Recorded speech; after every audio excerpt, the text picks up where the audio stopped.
जय हिंद, नमस्कार दोस्तों। आज कार्बनिक यौगिक क्लास 10th का चैप्टर है, उसमें हम लोग हाइड्रोकार्बन के बारे में पढ़ेंगे।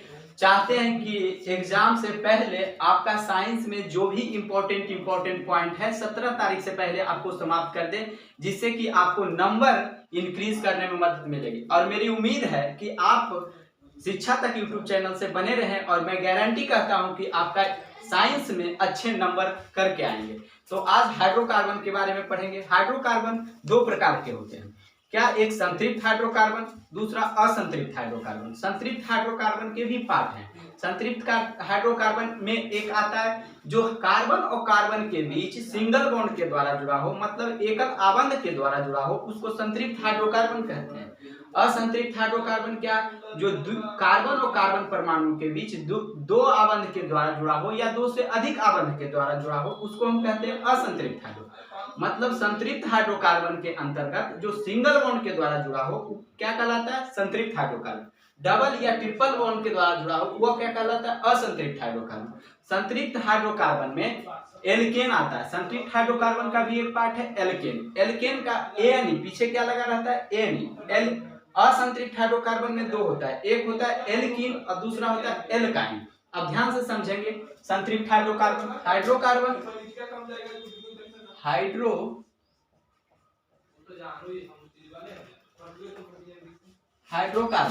हाइड्रोकार्बन में एक होता है संतृप्त। क्या होता है?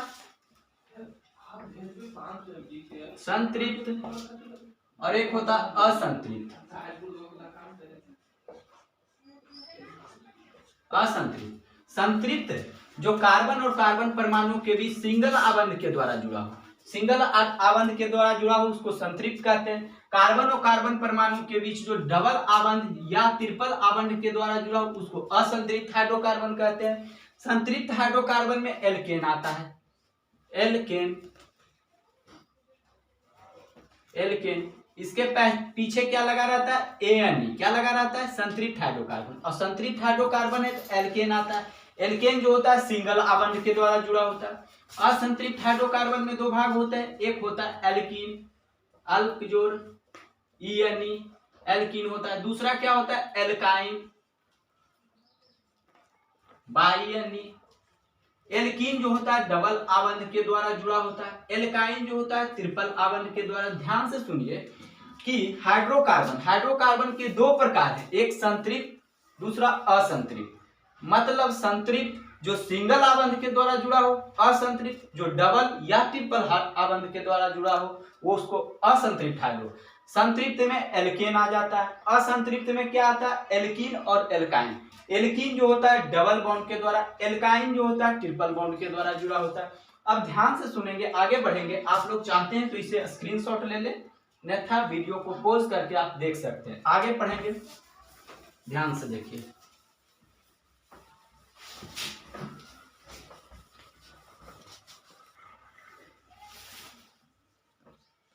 एल्केन जो सिंगल आबंध के द्वारा जुड़ा हो, क्या? सिंगल आबंध के द्वारा जुड़ा हो, इसका सामान्य सूत्र क्या होता है? सामान्य सूत्र CnH2n+2 होता है। क्या होता है? CnH2n+ alkene. ये डबल आबंध के द्वारा जुड़ा होता है, इसका सामान्य सूत्र क्या होता है? CnH2n और एल्काइन होता है बाईएनई। ये किस बॉन्ड के द्वारा जुड़ा होता है? ट्रिपल बॉन्ड के द्वारा जुड़ा होता है। इसका सामान्य सूत्र क्या होता है? CnH2n-2 होता है। ध्यान से सुनिएगा। एल्केन क्या है? सिंगल आबंध के द्वारा जुड़ा। सिंगल आबंध मतलब किस प्रकार के हाइड्रोकार्बन है? संतृप्त है या असंतृप्त? तो सिंगल आबंध के द्वारा जुड़ा है तो संतृप्त हाइड्रोकार्बन हो। एल्कीन और एल्काइन ये क्या है? असंतृप्त, क्योंकि ये डबल बॉन्ड और ट्रिपल बॉन्ड के द्वारा जुड़ा हो तो ये क्या कहलाता है? असंतृप्त हाइड्रोकार्बन। पूछेगा पहले आबंध की टोटल संख्या कितने होते हैं? तो 3 ही होते हैं। क्या होते हैं? 3 होते हैं। तो आबंध की टोटल संख्या 3 ही होता है, 4 तो नहीं होता है मेरे भाई, 3 ही होता है। तो हम पहले समझेंगे एल्केन। पहले ए आता है कि ई आता है? पहले क्या आता है? ए आता है, उसके बाद ई आता है, उसके बाद बाई आता है। तो पहले ए आता है उसके बाद ई आता है, मतलब पहले ए नहीं लगा हो तो उसमें सिंगल बॉन्ड, सिंगल बॉन्ड के द्वारा जुड़ा मतलब संतृप्त हाइड्रोकार्बन। उसके बाद ए के बाद ई आता है, मतलब डबल बॉन्ड के द्वारा जुड़ा होता है, ये क्या है, असंतृप्त हाइड्रोकार्बन। सबसे अंत में कौन आता है, वाई आता है। बाई एनी मतलब सबसे अंतिम बॉन्ड जो होता है वह ट्रिपल बॉन्ड के द्वारा कौन होता है, एल्काइन होता है। अब इसी से हम लोग अभी तक जो होता था याद करते थे, याद नहीं करना है, इसको साइंस को कंसेप्ट से समझना है। तो हम एल्केन पर चलेंगे, एल्केन पर पहले चलेंगे। एल्केन क्या है, तो सिंगल बॉन्ड के द्वारा जुड़ा है, संतृप्त हाइड्रोकार्बन है, सिंगल बॉन्ड के द्वारा जुड़ा है और संतृप्त हाइड्रोकार्बन। एल्केन का समान सूत्र क्या होता है, CnH2n+2 होता है।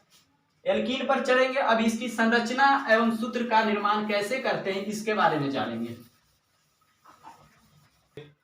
देखिए एल्केन में हम पढ़ेंगे, अभी तक बता दिए संतृप्त हाइड्रोकार्बन, असंतृप्त हाइड्रोकार्बन क्या होता है। संतृप्त हाइड्रोकार्बन में बता दिए कि सिंगल बॉन्ड के द्वारा जुड़ा होता है, इसका सामान्य सूत्र CnH2n+2। जिस प्रकार हम लोग गिनती में 1 2 3 4 5 गिनते हैं, तो केमिस्ट्री में भी एक प्रकार की गिनती होता है, क्योंकि 1 2 3 हर जगह, अमेरिका हो, इंग्लैंड हो, जापान, जब गिनती अलग अलग भाषा में गिनते तो हमें सूत्र का निर्माण करने में और समझने में बहुत असंभव होता। तो इसलिए केमिस्ट्री के जो वैज्ञानिक थे, साइंटिस्ट, उन्होंने नाम केमिस्ट्री में रखा meth, eth, prop, but, pent, hex, एट, ऑक, नॉन, डेक। मतलब गिनती इस तरह से लिखे, 1 रहेगा तो मीथ, 2 रहेगा तो इथ, 3 रहेगा तो प्रोप, 4 रहेगा तो ब्यूट, 5 पेंट, 6 हेक्स, 7 हेप, इस तरह से आगे बढ़ते चले गए।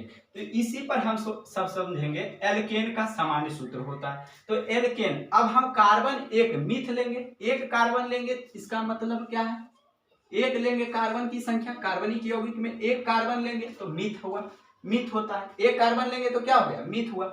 एक कार्बन 4 हाइड्रोजन परमाणु से क्या रहता है, जुड़ा रहता है, तो हम 4 को जोड़ दिए, 4 को जोड़ दिए। अब बताइए भैया, ये मीथ हो गया, क्या हो गया, मीथ, इसका नाम तो पड़ गया मीथ। लेकिन अब एन ही लगेगा कि ईएन ही लगेगा, ये कैसे समझेंगे, क्योंकि कार्बन परमाणु जो होते हैं सब के सब जो जुड़े हैं वो सिंगल बंध के द्वारा जुड़े हैं। किस आबंध के द्वारा जुड़े हैं, सिंगल आबंध के द्वारा जुड़े हैं। तो सिंगल आबंध के द्वारा जुड़े रहते हैं तो उसमें क्या लगता है, एन ही लगता है। तो इसका नाम क्या पड़ गया, मीथेन। इसका नाम क्या पड़ गया, मीथेन। पूछेगा इसका सामान्य सूत्र क्या होगा मेरे भाई, तो कार्बन कितने हैं, एक कार्बन है, और कितने हाइड्रोजन से जुड़े हैं, तो 4 हाइड्रोजन से, तो इसका नाम CH4 पड़ गया। क्या, CH4। तो पूछेगा कि मीथेन का सूत्र क्या होता है, तो CH4। मीथेन का नाम, इसका नाम क्या है, तो मीथेन। इसकी संरचना सूत्र क्या होता है, इस प्रकार से इसकी संरचना सूत्र। इसी तरह से हम 2 कार्बन लेते हैं, 2 कार्बन लेंगे तो इसका नाम क्या पड़ेगा, इथ पड़ेगा। तो 2 कार्बन लेकर देखते हैं, 1 कार्बन और 2 कार्बन, और 2 कार्बन जब सिंगल और सिंगल आबंध के द्वारा जुड़ा होता है तो क्या होता है, संतृप्त हाइड्रोकार्बन होता है। तो इसका नाम क्या रखेंगे, इथ, TH, इथ। और 1 कार्बन 4 हाइड्रोजन से जुड़े हुए हैं, क्या है, 4 हाइड्रोजन से जुड़े हुए हैं, 4 हाइड्रोजन से जोड़ दिए। और सभी जो कार्बन कार्बन के परमाणु के बीच सिंगल आबंध के द्वारा जुड़ा हो, इसलिए जब सिंगल आबंध के द्वारा जुड़ा रहता है तो अंत में क्या लगाते हैं, एन लगाते हैं। तो इसका नाम क्या पड़ गया मेरे भाई, इथेन पड़ गया। और इथेन का इस पूछेगा कि इसका सूत्र क्या होता है, तो कितने कार्बन है, 2, तो 2C2। और कितने हाइड्रोजन है, तो गिन लेंगे, 1 2 3 4 5 6, कितने, H6 हो गया। इसी तरह से आप लोग इसका सूत्र और संरचना का निर्माण कर सकते हैं। ठीक है, आगे तक देखिए, आज हम आपको एल्केन के बारे में बताएं, मतलब एल्केन का मतलब संतृप्त हाइड्रोकार्बन के बारे में बताएं। वो संतृप्त हाइड्रोकार्बन सिंगल आबंध के द्वारा जुड़ा होता है। एल्केन का सामान्य सूत्र पूछेगा तो CnH2n+2 होता है। कल और इस पर आप मीथेन, इथेन के बारे में हम बतला दिए। आप इस पर आगे प्रोप, 3 कार्बन लेंगे तो प्रोप, 4 कार्बन लेंगे तो ब्यूट, इसी तरह से आगे आप बना सकते हैं। कल आपको हम एल्कीन, एल्काइन के बारे में बताएंगे। तब तक के लिए धन्यवाद, जय हिंद।